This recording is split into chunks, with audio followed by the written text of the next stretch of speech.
Hey my fellow scholars, back in the day when I heard Retro Studios was gonna make a new Donkey Kong Country game, I was a bit skeptical because I wasn't a big fan of Metroid Prime, even though the trailer for Donkey Kong Country Returns looked promising, and it seemed that Retro understood what DKC was all about, but they don't always convey the proper game experience. For example, with Metroid Other M, you would think from watching this that the controls would be spot on, but in reality, things were very different. There were demos of the game, but the arseholes playing were looking for every little secret in it, which isn't really how I play. I prefer just to get to the end of a level, though the minecart one looked promising. Long story short, I played Donkey Kong Country Returns and I absolutely loved it. I feel that Retro nailed the feelings of the original, even though I wasn't too happy with some of the changes they made. I'll go through these later in the review. Why am I talking about Returns instead of Tropical Freeze? Well, I want to show you if they made improvements over it. I missed out on Tropical Freeze because I didn't have a Wii U.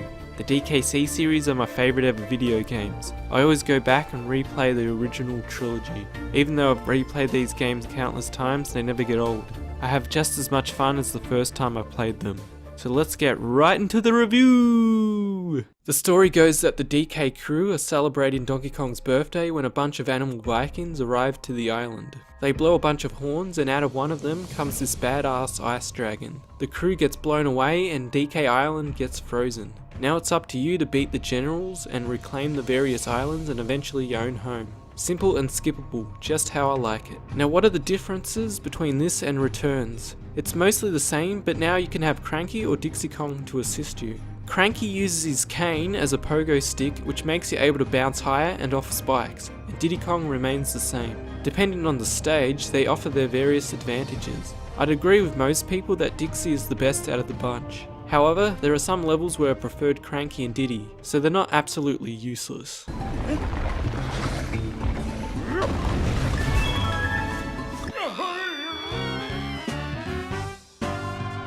There's swimming levels now and they work completely different. In the originals, it worked a lot like Mario where you just tapped one button to remain at whatever height you wanted. Now you can swim in whatever direction you want and you can do a spin attack.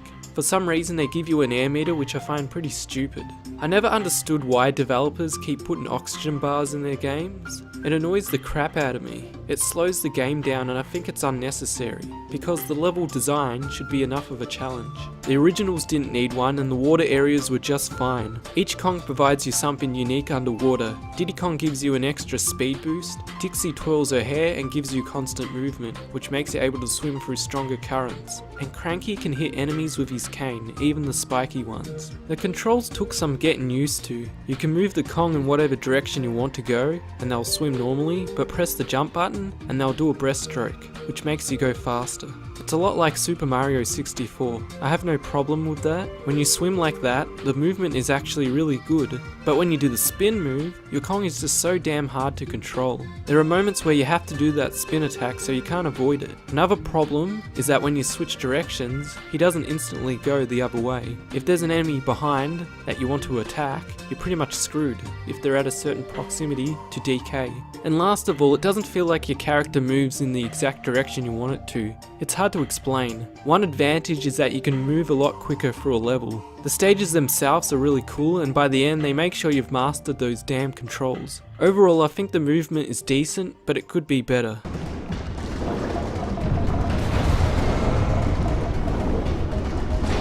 In Returns, in order to play secret levels, you just had to buy keys with banana coins. But now, certain levels have a secret exit. Most of them are pretty easy to find with a few exceptions. That's pretty much it for the main game. There are other little changes like with the controls, which I'll get to later, and there's some other stuff that's barely worth mentioning. The hard mode is back, which was called mirror mode in Returns. It's not exactly the same. You still die with one hit, but now you can play as the different Kongs. They work like they did in the main game, but now they can shoot a projectile in the air. Cranky shoots his dentures at his enemies, which I find hilarious. It's easier now because you can switch to whatever Kong is best at a level. But to compensate, there's no checkpoints now. I was never able to complete the mirror mode in DKC Returns because the temple levels were just too damn hard. In this game, they are one of the easier ones now.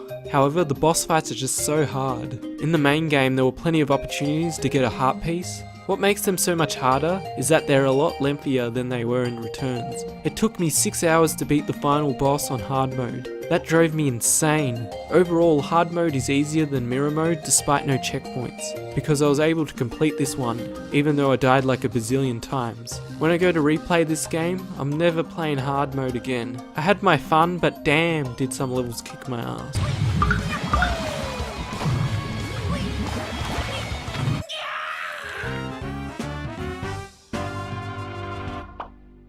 Oh, how could I forget the Switch exclusive Funky mode? Holy cow, Funky is OP. You have an infinite roll, you get 5 heart pieces, you can jump on top of spikes, you've got a double jump and a hover, plus you don't even need oxygen underwater. Sure, Tropical Freeze is a hard game, but you already have the shop where you can buy lives, balloons that save you when you fall into a pit, ones to help you breathe underwater, extra hit points, minecart and rocket barrel defense, and freaking emergency barrels. Then you have the teamwork move, where after you fill this bar collecting bananas, you can wipe out every enemy on the screen. If you can't pass the normal mode, then you have no one else but yourself to blame. The shop is very generous. With Funky, you've got no excuses without a shadow of a doubt. I think this mode is totally unnecessary, and it doesn't justify a purchase from those who already played the original on the Wii U. Unless you really want a portable version of the game, but even then, the 3DS version of Returns had extra levels. Most of the DKC portable games had way more extra content than their console counterpart, relative to this game. As for me, since I missed out, I have no problem purchasing the game.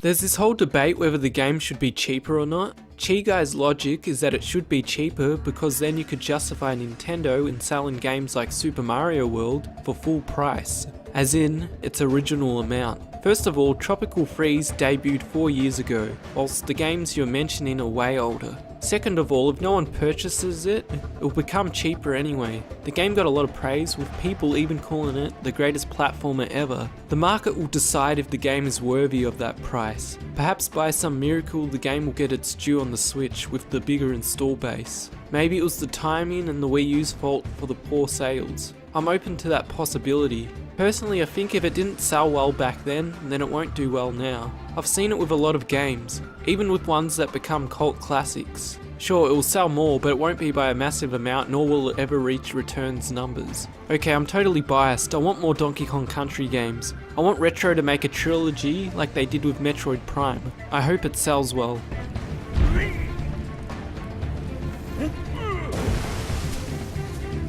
Overall, it's like Returns. It's a pretty standard sequel. However, I feel like that sells the game short. Mark Brown goes over how they expanded on the level design, which I appreciate. He makes way better videos than me, by the way. You should check him out, my one subscriber. It's hard to notice these changes when you play, but if you look closer, it's there. Oh boy, the levels are just so creative. It does stuff the originals could only dream of.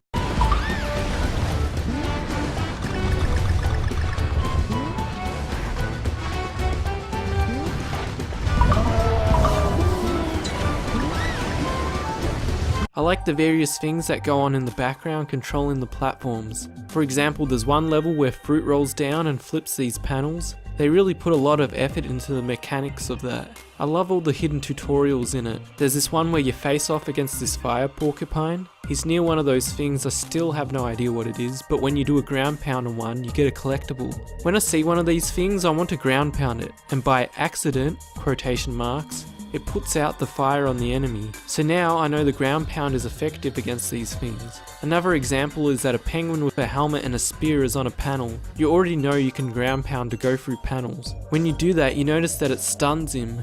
Not long after, you face off against another one. Well, you go to ground pound him, but it flips the floor, so now you know that the ground pound flips those certain tiles. It teaches you two things in succession. How cool is that? My only critique of it would be that there's a lot of levels where you have to be patient. You can't just mindlessly go through them. What I liked about the originals is that it had a certain flow to the levels. It wasn't slow like Mario, but at the same time it wasn't stupidly fast like Sonic. The speed was just right. You didn't even need to know the levels that well to have that constant fun movement. That's why I found the secret temple levels and some stages in the final area to be the most fun. To me, they resembled the older games the most. There wasn't much waiting. I think the boss fights are too long. There's not as many of them, so I understand why they made them longer, but I think this was overkill. If you played hard mode, you'll know what I mean. Still better than a Mario boss fight. At least they gave the bosses different phases and attack patterns the longer you fight. Now let's see if it has improved upon Returns. Despite loving the game, there was a bunch of things with the controls I didn't like. Let's start off with the obvious. Swinging the Wii remote to roll was pretty stupid. If there was an enemy right in front of you, there was no time to react. There's no forced motion controls in this game. I think they're optional. The roll itself worked quite different. In the originals, you had far more control over it. If you did a roll, you could pull out quite easily. In Returns, however, you frickin' launch. You can pull back, but it's harder to do. It's the same with Tropical Freeze, though a bit easier. I prefer the original's way of doing it. It's not the biggest deal though.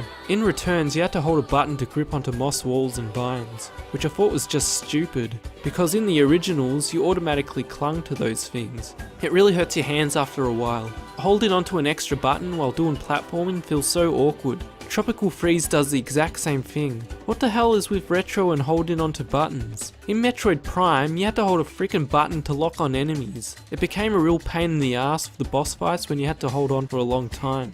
I would be happy if they gave you an option where you just had to click once to lock onto an enemy. It was the same with the Spider Ball. What happened? Did a gypsy curse Retro so they couldn't make you grip onto things automatically? Like what the hell, I don't understand this. They solved this problem 24 years ago. It's pathetic. I don't think I've heard anyone else make this complaint. Do I live in Crazy Town? Am I going crazy? How do you have a company for so long and not fix this issue?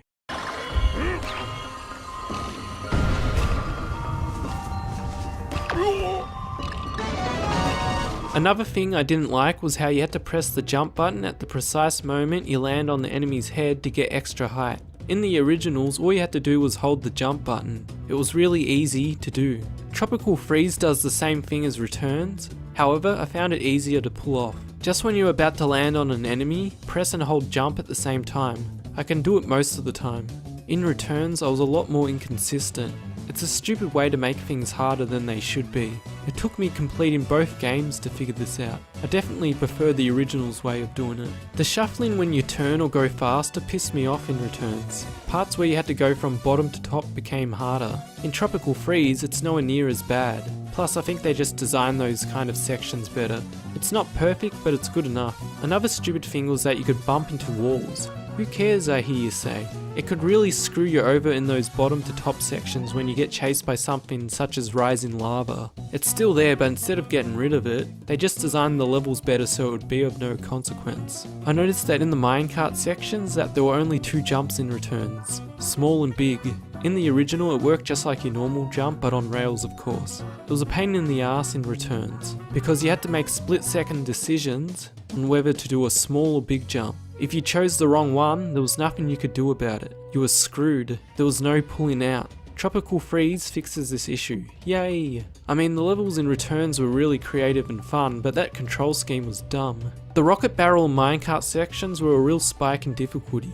Now you have 2 hits instead of 1, plus heart pieces you can pick up. It makes these sections a lot more forgiving. These levels were pretty pointless in mirror mode from Returns since the difficulty was the exact same. Big improvement. There were no swimming sections in that game, so A+ to adding them into this one. There were a lack of animal buddies in Returns and they did nothing about it. I really miss the animal buddies. I think they're an essential part of Donkey Kong Country. This was the perfect opportunity to bring On Guard. Don't get me wrong, Rambi is awesome in this game, but where's Squitter, Rattly, Espresso, Squawks? Like the actual Squawks you hang on to? A DKC without the animal buddies is just not right. You might argue that you get Diddy, Dixie and Cranky, but it's not the same and you know it. The bonus stages sucked and they still suck. They already solved this problem with Donkey Kong Country 2. First of all, there was more than just collecting bananas. They would usually incorporate whatever the level gimmick was into it. How cool is the one in Donkey Kong Country 3 where you got to control the crosshair that was trying to kill you the entire level? Another problem I had was a lack of originality in level themes and music. This game is far better in that regards. There's a Fruit Factory themed island which is just so cool. It starts off with them picking the fruit, then it goes to the slicing and the dicing and the grinding of the fruit, then it goes to the freezing of it to turn it into paddle pops. David Wise is back, baby, and he kills it. It's amazing that he still has it after all these years. I mean, not every piece of music is a masterpiece, there's some that are just eh, but the ones that are good are really good. My favourite will have to be the Polar Bear boss fight theme. It sounds so much like Bon Jovi, it's awesome. And he manages to make an underwater theme better than aquatic ambience. It still doesn't top Donkey Kong Country 2 though. It lacks the consistency of that game. For the Switch, there's what I guess is Funky's theme in the credits. It's so good. I assume David Wise worked on this one too. But I'm thinking it could possibly be Alexander Brandon, the guy who worked on Deus Ex, Unreal Tournament and Jazz Jackrabbit too. I miss the Kremlins and unfortunately they're still not here, though I do like these Viking guys more than the Tickies, that's for sure. One last thing, I'm not a fan of this cartoony graphical style. I like the original art better. However, I do love the Fruit Factory theme and the silhouette stuff. It looks downright amazing. Now, what's my overall thoughts on this game? It's fantastic, I had so much fun. There's even a time trial mode where you can go for gold medals. There's so much content. As I mentioned, there's still a lot of imperfections they can fix. Is it the greatest platform of all time? Nah, I still like the originals better. If they could just fix some of the control problems and the other flaws I mentioned, then it would be the greatest of all time. I would recommend this if you missed out on it initially. See you, scholars.